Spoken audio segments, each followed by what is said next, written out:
პრობლემა ძალიან ისე მკაფიოდ და მძიმედ. მოდი, ლუდომანია მე მგონი უნდა ავხსნათ ხო ჩვენს ტელემაყურებელს. შეიძლება არ იცოდეს თვითონ ტერმინი.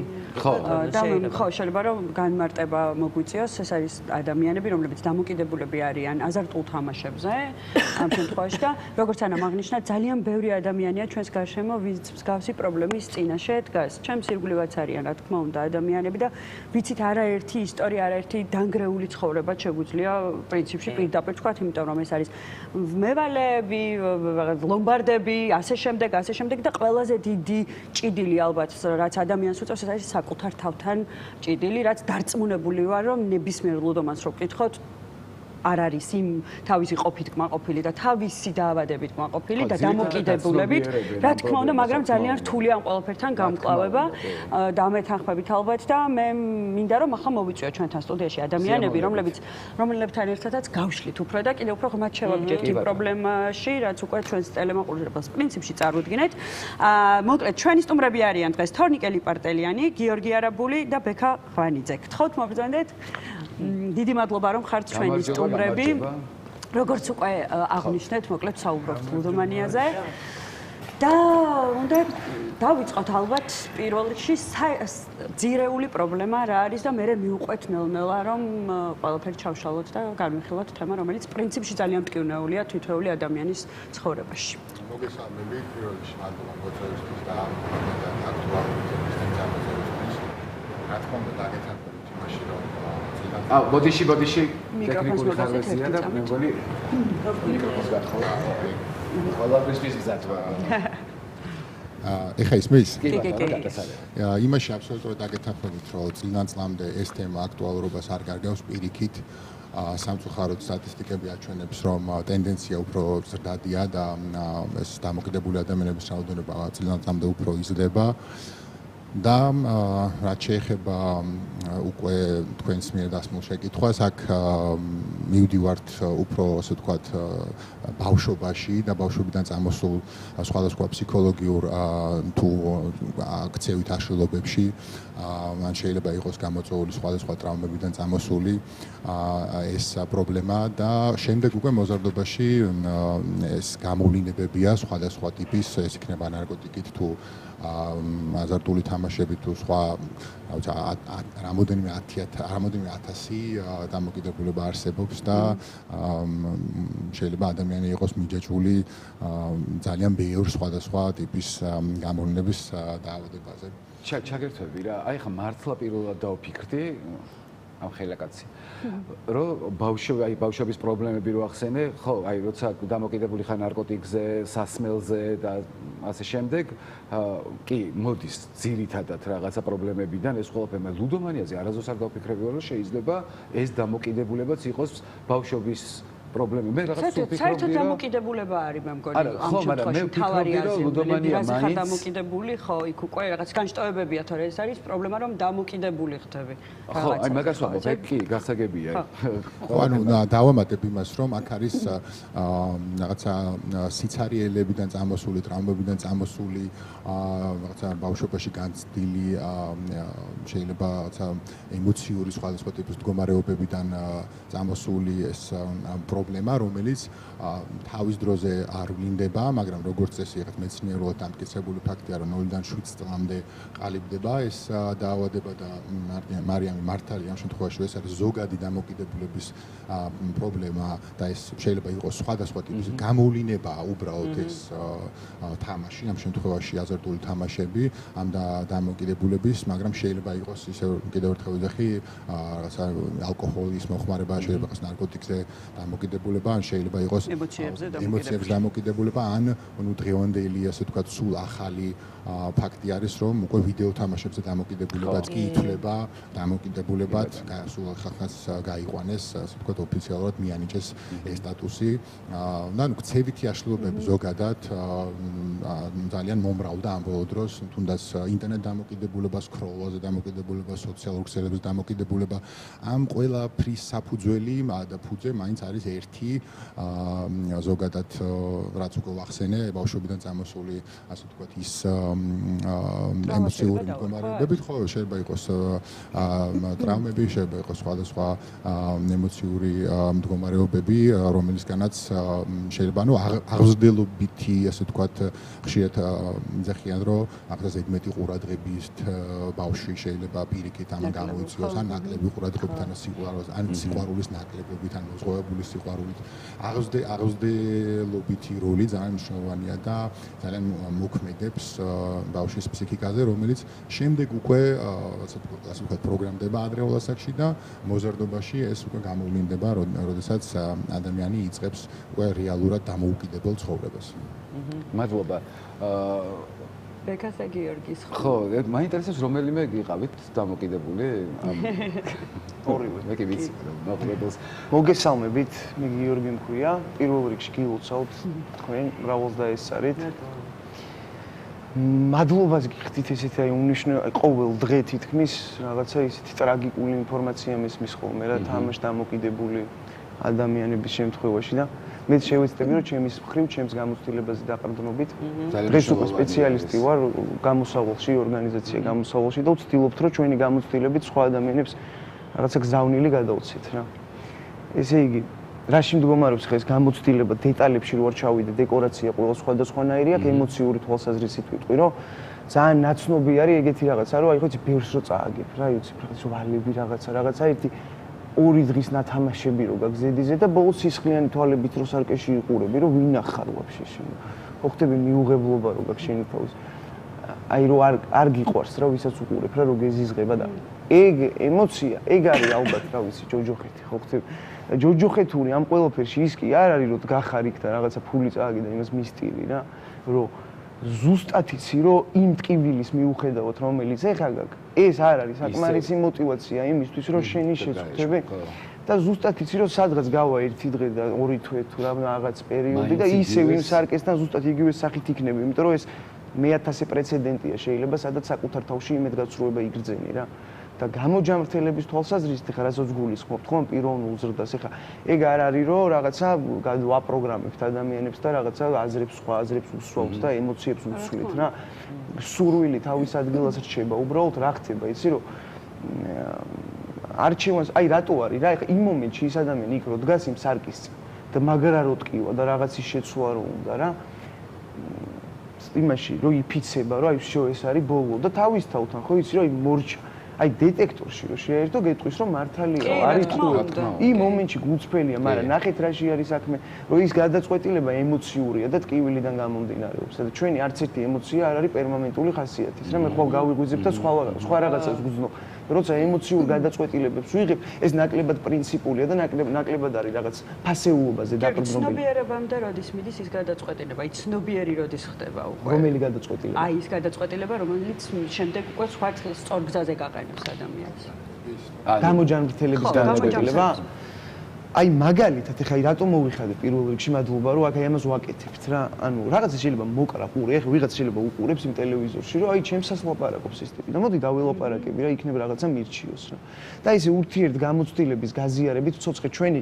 ორგანიზაციის მთავარი ღერძიც ეგ არის რომ ჩვენ რაღაცა ფილოსოფიურ და რაღაცა სენტენციებს არ ვეყრდნობით რაღაცა ხო ხდები ჩვენი გამოცდილებით ვეხმარებით ერთმანეთს მე ზუსტად ვიცი იმას სადკივა რომ იმას მე უთანაგრძნო და ზოგადად ეხა რახან ახსენეთ თქვენ და ძალიან კარგი აქცენტი იყო რომ დამოკიდებულება არ არის რაღაცა მაინდა-მაინც რო თამაშობ რა 6000 გამოვლინება აქ ამ დამოკიდებულებას და ხო ხტები ეხა მე თავი რომ მტკივა ეგაა პრობლემა თორე ანალგინით გავიყუჩეთ მე თუ ციტრამონით თუ იმით ხო ხტები ეს უკვე მეორე ამბავია და ზოგადად აი ფუნდამენტურად დამოკიდებულებაზე რო ვისაუბროთ ეს არის სიყვარულის დეფიციტი შინაგანი სულიერი სიცარიელე ტკივილი რა და ეს თამაში არის ანესთეზიის ერთ-ერთი მექანიზმი რომელიც მე ფიქრებს მიჩერებს და აწყოში მიყუჩებს შეჩერების არის თუ როგორც ინგლისურ ენაში იზიმანი ანუ ადვილი ფული არის ნახეთ აი შეგვიძლია ამაზეც ვიმიჩნევთ რა მუშაობა და აი ხა მაგარი ჩალიჩე თუ რაღაცა და მოდი აქ სიზარმაცე ესეთი რაღაცა ეგეთი რამე არ არის ანუ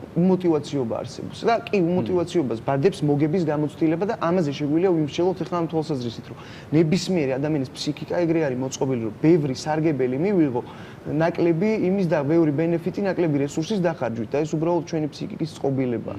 ეხლა ადამიანმა რომ მიიღო გამოცდილება რომ 5 ლარი ჩარიცხა და 5000 ლარი მოიგო, იმისთვის რთულია რომ დილის 8-დან საღამოს 6 საათამდე 800 ლარზე იმუშაოს, ხო მოტივაცია აღარ აქვს. იმას ურჩევნია დადგეს ესე ხელი გაიშვიროს, თავი შეირწყვინოს, 5 ლარი მოაგროვოს და იმ 5 ლარი შეიძლება 6-თვის ხელფასი მოიგოს, იმიტომ რომ ფსიქიკამ ეს გამოცდილება მიიღო. 6-თვის ხელფასი მოიგოს, მაგრამ ძირითადად ხო ესე არ ხდება, ხო კარგად ვიცით. არა, ძირითადად კი არა, ესე არ ხდება თავისთავად. ეხლა long term-ში რომ შევხედოთ, ყველა ვარიანტში წამგებიანი ბიზნესია, მაგრამ აი ზუსტად მანდი ხა კარგად იმას ქენით, აი მანდი ბადება კაკრას ის ამბავი ხა რასაც ვლაპარაკობთ რა, რომ ის კი არ არის რომ მოსაგებად თამაშობს, პროცესისთვის თამაშობს, თქვენ რაც ახსენეთ რა, ანესთეზიისთვის რა.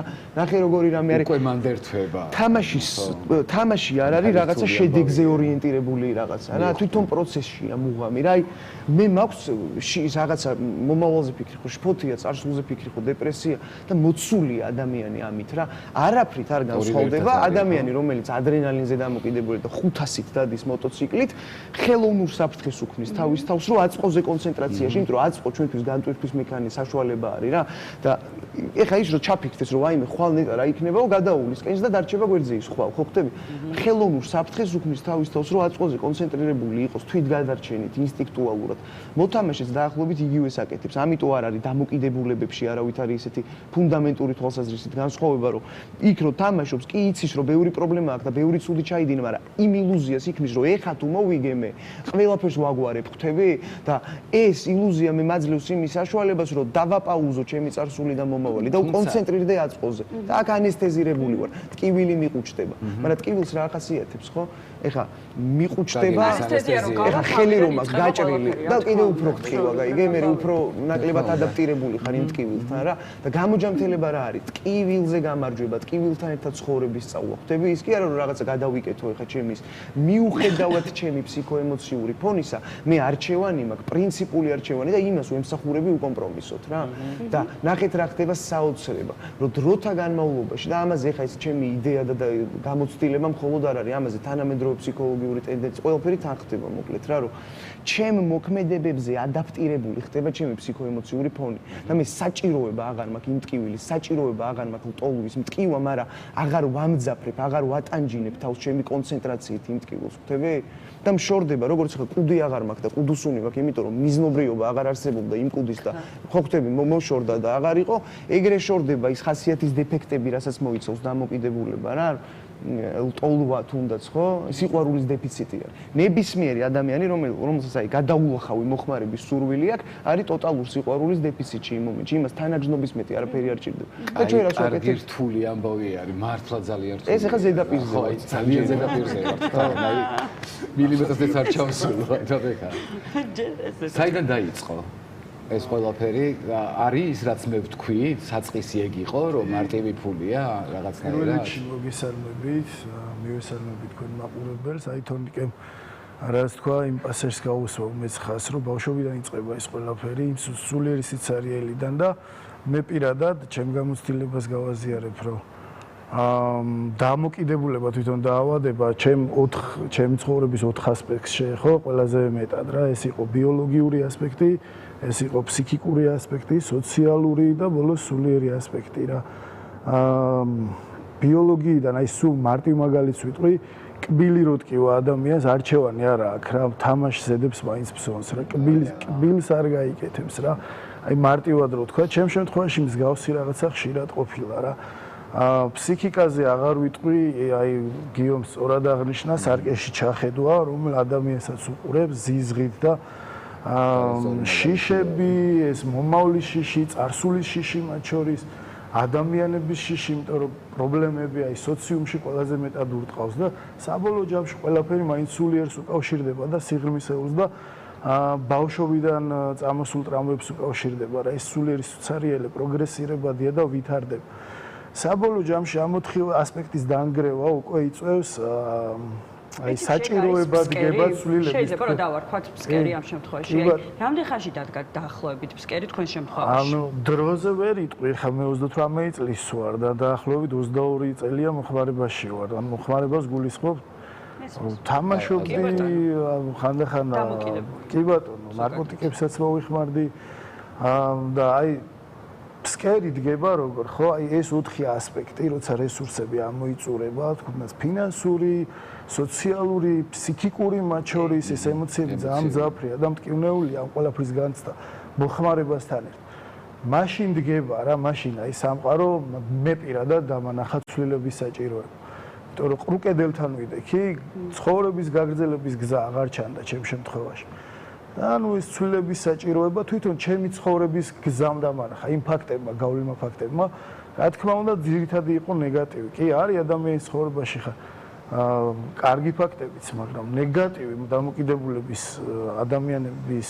ცხოვრებაში არის უამრავი და ზღვა ფაქტებია მასე ასე რომ ცვლილების საჭიროებას როცა დაინახავს ადამიანი აი თქვენ კითხვაზე ზუსტად მაშინ იწყება გამოჯანმრთელება იმდენად ის ხდება აი ხელშესახები ხდება რომ ცვლილება მჭირდება რა ან შენ შემთხვევაში შენ დაინახე რომ ეს ცვლილება გჭირდება და შენ შემთხვევაში ხوارი რომ ვერ ხედავ ამას ემოცია დავინახე ძალიან მნიშვნელოვანი არის ემოციებზე დაკვირვება მე დავინახე ემოცია სირცხვილი ანუ ფსკერს როცა განვიცდით იქ იყო სირცხვილი და სირცხვილი არის აი რავი ყველაზე სულ ამბობ ხოლმე რომ ჩემი ფსკერი ძალიან ღრმა არის იმიტომ რომ იმის იქით ჯოჯოხეთია და აქეთ არაფერი არ ჩანდა და ბუნდოვანია როცა სირცხვილში ადამიანი არც მომავალი ჩანს და წარსული ჯოჯოხეთურია მომავალი არ ჩანს ბუნდოვანია და სადაც ვარ ისის ჯოჯოხეთი აი ამ დროს იწყება ეს პროცესი მნიშვნელოვანი მგონია ოჯახის წევრების და ახლობლების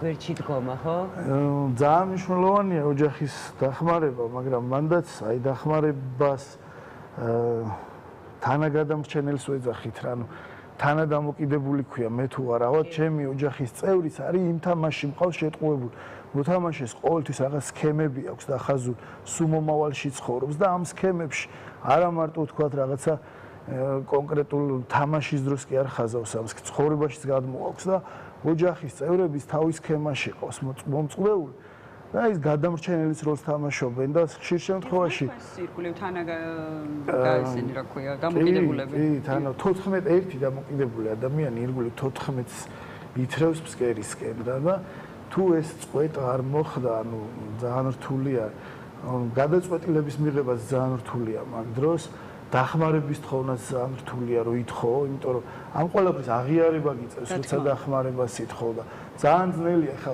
22 წელი რაღაცას მალავ ეს მოჭიმული დაძაბული ხარ და მთელი ცხოვრება აი ამ სქემებში ხარ ამ სქემებში ატრიალებ ირგვლივ ოჯახის წევრებსაც და ძალიან რთულია რომ ეს ყველაფერი ამოიღო დადო და უთხრა რომ დამეხმარ მაგრამ აი სულ ამბობ რომ არის რაღაცა ძალა შინაგანი ეს რაღაცა ნათელი ნაპერწკალი ინთება ღვთიურ ნაპერწკალს ვეძახით ჩვენ რომ ჩანს რა ცვლილების საჭიროება ამ დროს და აი იწყება რა და ნუ მთავარია მე მოქმედება ეს პროგრამა მოქმედებაზეა დაფუძნებული მე პირადად გავიარე გამოსავალში სამთვიანი სარეაბილიტაციო მე პოსტპროგრამა და იქ მომიწია სიღრმისეულად ჩემ წარსულზე მუშაობა იმ ბავშვობის ტრამვებზეც მუშაობა და ამ ყველაფრის გამოტანა აი შევხედე რეალურად ვინ ვარ, ნამდვილად ვინ ვიყავ, როცა ყოველთვის გავუგოდი საკუთარ როგორ მე რამდენი წელი არის ახლა გამოჯამრთელი? ერთი წელი მისრულდება ზუსტად რა დღეში რომ სრულიად თავისუფალი ვარ, ნივთიერებებისგან, თამაშისგან, სიგარეტსაც დავანებე თავიდან, თავისუფალი ვარ ყველაფრის. როგორი შეგრძნებაა? სასწაული. ანუ აი ზუსტად ეს არის ეს გამოცდილება მე არასდროს მქონია სიფხიზლის გამოცდილება და სულ მეშინოდა ამ მდგომარეობის და სულ ვიძახდი რომ აი ხიზელი და ჯამთელი უნდა მოუკვდეთ აი კლიშე ეს არა რა კი ხიზელი და ჯამთელი მოუკვდე ჯობი არის იმიტომ რომ ის გზა რასაც გავდივარ აი გიორგიმ სწორად აღნიშნა პროცესია ძალიან მნიშვნელოვანი ცხოვრების პროცესი როცა თავისუფალია ადამიანი ყველაფრისგან პროცესი უკვე ხდება აი რა არის ჰარმონიული მიყვარს ეს მდგომარეობა და ამას ხელს აღარ გაუშვებ არასდროს. და ერთი ძალიან საინტერესო რაღაც მინდა გავაჟღერო, მე მქონია რამდენიმე ადამიანთან ძალიან ახლო კონტაქტი, ვინც დაავადებული იყო, ასე ვთქვათ, უდმანი და არის ალბათ დღესაც და მათგან მომისმენია აი ასეთი ფრაზა, რომ მე არ ვარ დამოკიდებული, ძალიან ახლო, იმიტომ ვამბობ, რომ მქონდა საშუალება მასთან ძალიან ისე ღირსეულად მესაუბრა ამ ყველაფერზე და პირდაპირ და მომისმენია რომ მე არ ვარ დამოკიდებული, მე უბრალოდ ხანდახან ეს ძალიან ხშირად ხდება როგორც ვიცი რა, რომ არ ეს რას ნიშნავს, რომ თავის თავს იტყუებს თუ თუ ვერ ხდება ვერ ხდება მართლა რომ დამოკიდებულებას აი როგორ არის რომ ილუზია რა ამ დაავადების ინსტრუმენტი ჩემს წინააღმდეგ არის ილუზია იმიტომ რომ მაჯერებს ჩემი ფიქრები ჩემი ემოციები მათ შორის ყველაფერი ირგვლივ კარგად არის რაღაცა რესურსები მაქვს თქვა დღეს წავაგე ხვალე სესხს ავიღებ და იცი რა ეს არ არის პრობლემა და აი აქედან გამომდინარე ილუზიურად შეიძლება მეგონოს რომ ყველაფერი კარგად არის და რეალურად ამ პრობლემებში ვიხარშები ამ ემოციებში ვიხარშები დაჭიმული ვარ, დაძაბული ვარ, ვიმალები და ით კივილში და ტანჯვაში ვარ, მაგრამ გიომ სწორად აღნიშნა, რომ ეს ემოციები ჭირდება მაგ დროს ადამიანს, რომ ცოცხლად იგრძნოს თავი. რომ აი იკვებება ამ ყველაფრით კი ისტორია. კი. სიმპტომატიკა თამაშთან დამოკიდებული ადამიანის პირველი, რასაც ხშირად ახსენებენ, არის ხოლმე უარყოფა პრობლემის მიმართ დამოკიდებულებაში, იმიტომ რომ ხდება ამის არაღიარება. ანუ ზოგადად ჩვენი პროგრამა, რომელსაც ჩვენი მკურნალობა ეფუძნება 12 ნაბიჯის პროგრამა, პირველი ნაბიჯი არის ადამიანის აღიარება ამ პრობლემის წინაშე. ეს იქნება ნარკოტიკი თუ თამაში თუ ნებისმიერი ტიპის გამოვლინება, ყველაფერი იწყება აქედან. ანუ როგორც წესი, ყველაზე მეტად ეს უჭირთ ხოლმე ადამიანებს რომ აღიარონ, იმიტომ აქ მოდის რაღაცა ეგოზე გადაბიდება, თავის მთელი ცხოვრების სხვადასხვა ასპექტებზე მოკლედ უარის თქმა, აღიარება და აი ამ ნაწილში უჭირთ ხოლმე და თუ ადამიანი აღიარებს და გადადგავს ამ ნაბიჯს, როგორც წესი, შემდეგ უკვე მთელი მისი გამოჯამთელების პროცესიც ძალიან ასე კარგად მიდის ხოლმე და საბოლოო შედეგებზეც საკმაოდ კარგად აისახება რა. და ნუ კიდე რაც ასევე აღსანიშნავია, ეს არის რომ ამ ადამიანების დამახასიათებელი ერთ-ერთი თვისება არის რაღაცა დაფარვა, საიდუმლოდ მოქმედება. ადრე თუ პირობითად ადამიანს უწევდა ფიზიკურად კაზინოში მისვლა, რაღაცა სლოტ კლუბებში სიარული და იქ შეიძლება და შიშებიც კი ქონოდათ, რომ ვიღაცას დაენახა და რაღაცა სირცხვილის გრძნობა დაუფლებოდა. დღესდღეობით ტექნოლოგიურმა ევოლუციამ ეს ყველაფერიც უკან გადაწია და ნებისმიერ ადამიანს შეუძლია სახლიდან აბსოლუტურად უპრობლემოდ და კომფორტულად დივანზე გამოწვეულს ითამაშოს ნებისმიერი თამაში და მიიღოს ეს ემოციები, რის დანაკლისად განიცდის, ხო? ასე რომ დღევანდელ რეალობაში პრევენციული ნორმები არის ძალიან მნიშვნელოვანი, რაზეც ალბათ მე ღირსრო ყურადღების გამახვილება, რაზეც უნდა ვისაუბროთ და ამ კუთხით შეიძლება საჭირო იყოს ჩვენი პრეცედენტი კი გვაქვს და ნუ ასე ვთქვათ გამოსავალი თავის მხრივ მაქსიმალურად ცდილობს რომ ჩვენი დაკისრებული მოვალეობა კეთილსინდისიერად შევასრულოთ, მაგრამ ჩვენი მაინც ასე ვთქვათ რესურსი ხო შეზღუდულია, ჩვენ რაღაცა გარკვეულ რაოდენობა ადამიანებს ვეხმარებით, ხო? ნუ ბევრს არა. იმ მასშტაბებთან მიმართებაში და იმ პრობლემასთან მიმართებაში, რაც დღესდღეობით საქართველოში არის და ნუ სტატისტიკებზე მოგვიანებით მოგახსენებთ, რომლებიც შემზარავია, ეს წვლილი და თუნდაც გამოსავალს რო თავი დავანებოდა სხვა სარეაბილიტაციო ქსელებიც გამოჩნდნენ ამ ბოლო დროს და სულ რო შევკრიბოთ ყველანი, მაინც არ არის საკმარისი იმისთვის, რომ ამ პრობლემასთან რაღაცა ესეთი ხელშესახების შედეგები დაიდოს, ხო, რაღაცა რაოდენობის კუთხით. ამიტომ პრევენციული ნორმები, ამიტომ სხვადასხვა ინსტიტუციების ჩართულობა, სახელმწიფოს თანადგომა, თუ საპატრიარქოს თანადგომა იქნება, თუ რაღაცა გავლენის მქონე სხვადასხვა ინსტიტუციების ჩართულობა კრიტიკულად მნიშვნელოვანია ადამიანებში ცნობიერების ასამაღლებლად. იმიტომ რომ სოფლიო ჯანდაცვის ორგანიზაციის სტატისტიკას თუ მოვიყვანთ, სოფლიო ნარკოდამოკიდებულებზია უყვანთ ამ შემთხვევაში საუბარი, სოფლიო ნარკოდამოკიდებული ადამიანების მხოლოდ 16-მა თუ 17%-მა იცის რომ ეს არის პრობლემა და აქედან გამოსავალი არსებობს. 80%-მა საერთოდ არ იცის, რომ ეს პრობლემაა და აქედან გამოსავალი არსებობს. ხვდებით როგორი სევდიანი სტატისტიკა არსებობს სოფლიოში. შესაბამისად ეს გამოწვევა არის უმთავრესი დღესდღეობით, რომ ადამიანებში რაღაცა ცნობიერების დონე ავწიოთ, ვისაუბროთ ამაზე, განათლება, ადრეულ პრევენციული ნორმები, ადრეული ჩარევა, ხო, თუნდაც მოზარდებში, საგანმანათლებლო სისტემებში, სკოლებში, უნივერსიტეტებში ამ თემის წინ წამოწევა და ამ პრობლემის აქტუალიზაცია.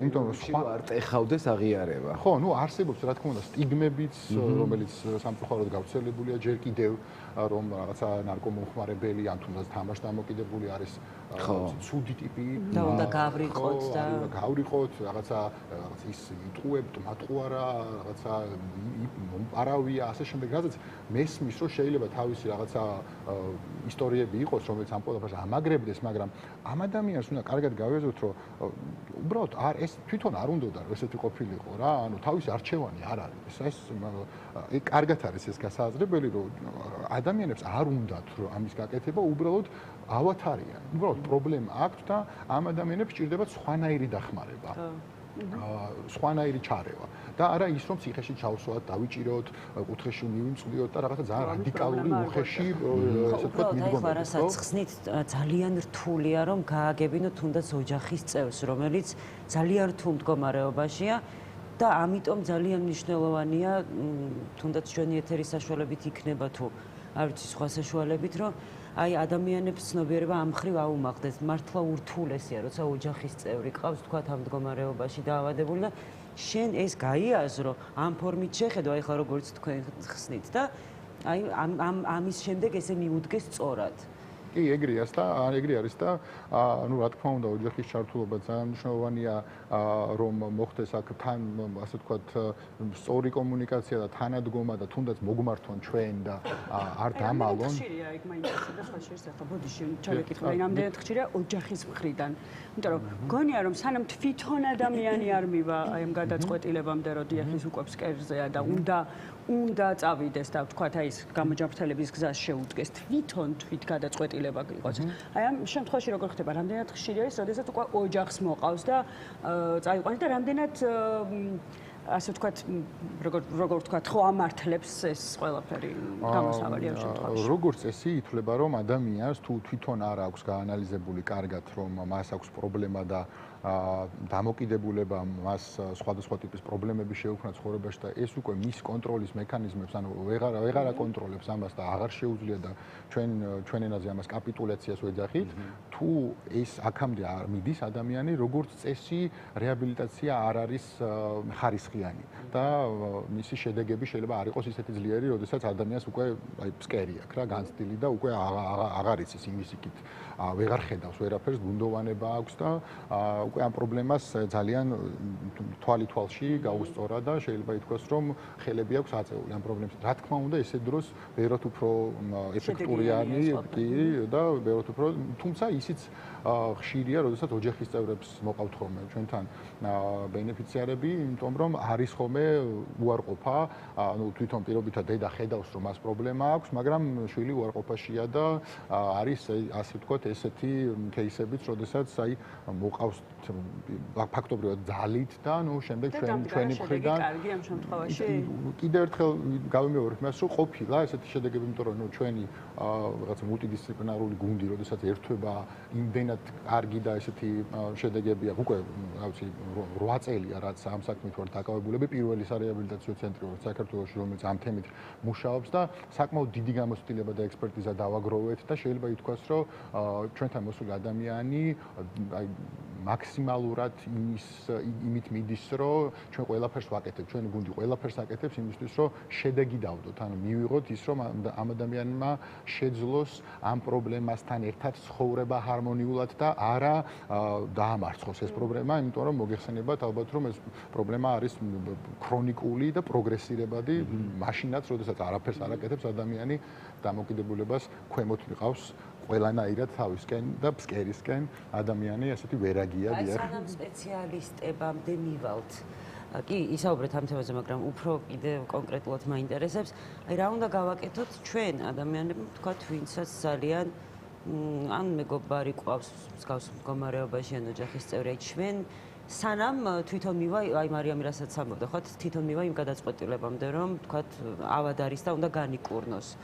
იცით რა არის? ჩვენ როგორ უნდა მოვიქცეთ? შეგვიძლია მიკროფონის გარეშეც ვისაუბროთ თორნიკე. უკვე? ძალიან კარგი. ძალიან კარგი.